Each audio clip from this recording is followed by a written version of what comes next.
Perspective tools. Draw by hand, but use your brain. Drawing takes knowledge and skill. It also takes tools, but not that many. You can master perspective with all sorts of tools. You can even draw by hand.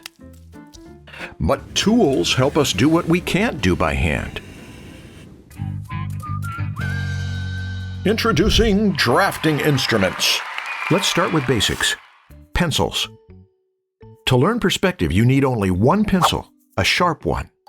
Somewhere between light, hard, and dark, soft. HB is common. That's all you need. I recommend mechanical pencils. They're inexpensive, reliable, and everywhere. They'll bore you if you want something wild and expressive. But they're perfect for learning perspective because they stay sharp. 0.5 is a common thin lead for working small. 0.7 is a common thick lead for working a little less small. There's not that much difference. If you like to press hard, 0.7 allows you, 0.5 cures you. Use what you like. If it makes a clean line, it will work, but most students like to erase now and then. That's why I recommend pencils, mechanical ones. Paper. We'll use two kinds of paper, bond and transparent. Bond is the paper you use in your printer. It will do fine for most of this course. Transparent. When a drawing gets messy, tracing paper lets us start clean. The best tracing paper is vellum. It's white paper, but when you lay it down, it gets transparent. And it's durable, made of cotton. The surface holds strong when you need to erase. But vellum is expensive, so here's a hack. To make bond transparent, tape it to a light box or a window. Erasers. Two kinds of erasers. Plastic and kneaded. Plastic erasers are good for precision. They come with sharp edges. When they get blunt, you cut new sharp edges. You can get them in holders like pencils to be very precise. And because they're firm, they erase heavy lines.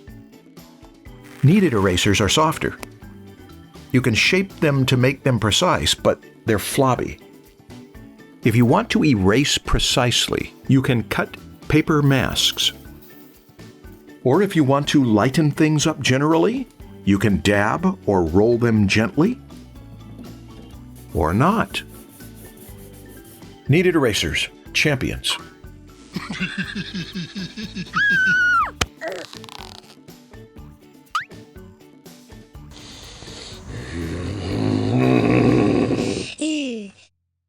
That's it for pencils, erasers, and paper. If you want to use digital tools, you can. But let's learn to draw lines without the assistance of a corporation. Pencils and paper are good. They develop your brain skills and hand skills. Now for some tools more specific to learning perspective. We use a lot of straight lines in perspective. We can draw them two ways, free and ruled. Free.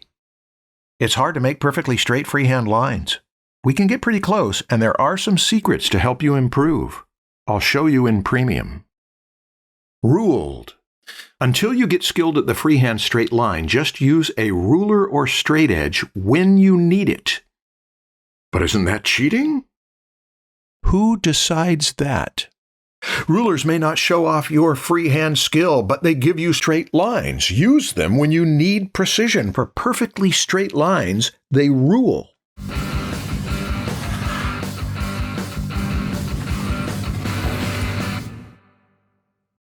Here's what they don't do. Straight edges don't by themselves control angles. Let me explain why we care. In professional drawing, we understand straight lines by naming their angles to other lines. Angles like parallel, perpendicular, or specific degrees.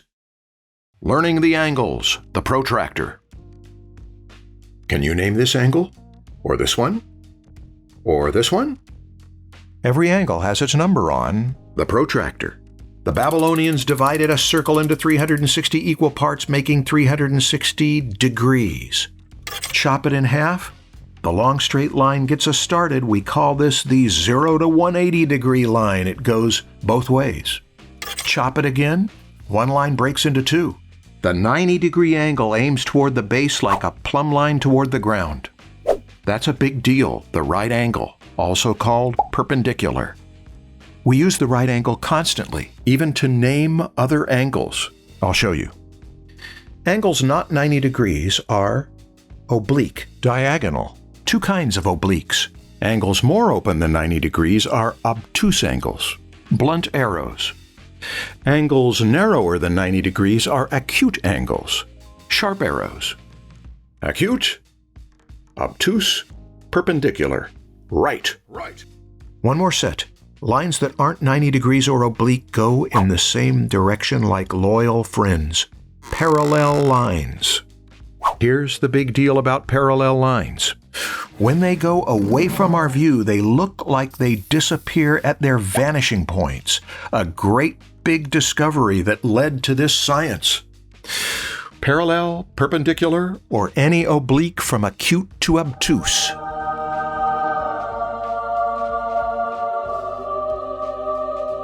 Any two lines create an angle. Knowing these angles is part of the technical language of drawing. Here's why we learn them. Sometimes we must draw a line parallel, perpendicular, or at a specific degree to another line. Rulers alone do not know the angles. We can put dots on protractor divisions, connect them, and find any angle, but clunkily. Two classic tools make a few common angles easy and fast: T-squares and triangles. A T-square slides up and down at the side of your table or drawing pad and keeps every line horizontal. Rolling rulers do too, but they can be tricky. They slip. T-squares give strong, steady, parallel horizontals. What about verticals? A triangle slides on the T-square and makes every line vertical. Of course, you can swap them out. The point is that T-squares and triangles give you parallel and perpendicular lines. In a pinch, you can square things up with a ruler and credit card. Though there is a history to drafting triangles you may want to know. They come in two shapes: 45, that lands here, and 30-60, that lands here or here. Why those angles? When drafters show objects in pure corner views, these ready-made angles make the job easy. They display ready-made positions with sides that tip away consistently in predictable perspective. You may say these aren't in perspective. No vanishing points. People call that isometric perspective. Let me explain. Isometric, dimetric, and trimetric perspective are three ways, among others, to draw objects that we call axonometric. It's a good word. It can intimidate rivals. It's related to other frightening words like oblique projections, cavalier, cabinet, military. If you're feeling intimidated, don't worry. You don't need to learn about those things to learn how to draw in perspective, just to explain. Axonometric means we can measure, metric, on any axis, axono.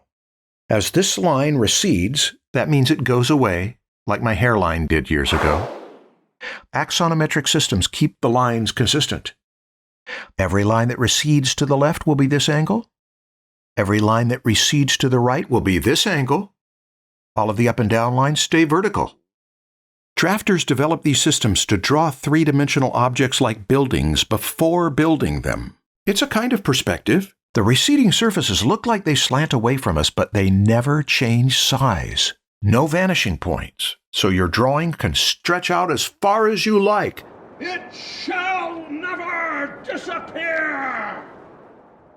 Axonometric, locked down positions, no vanishing points. One way to draw in perspective, but you will learn much more than how to draw locked down positions. You'll learn to invent any point of view or position, to exaggerate forms, build complex worlds, put the viewer inside them, one thing at a time. Protractors help us measure the angles. T-squares and triangles help us control them. Soon you will draw lines that look like they really go back into space. The secret is in vanishing points, aiming lines. Axonometric perspective is easy to learn. In Premium, I'll show you how you can use it to create infinite Where's Waldo worlds and why it's popular for optical illusions. Linear perspective is not easy to learn. We don't use protractors and triangles for reseating lines. We aim lines toward vanishing points. To know where to place them takes brain skill. To draw a line to them takes hand skill, like hitting a target.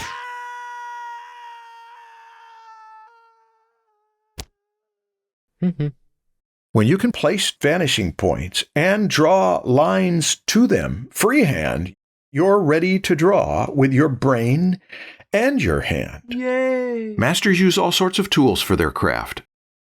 No need to buy expensive tools for this course. Keep your tools simple. We're here to learn linear perspective, the lines we draw before painting or coloring or rendering.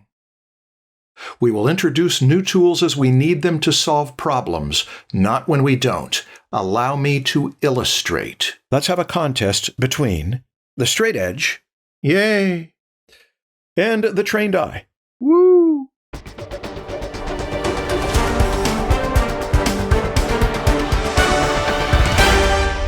Whoa, look at that. The ruled lines are not only off, they took longer fumbling around with the ruler.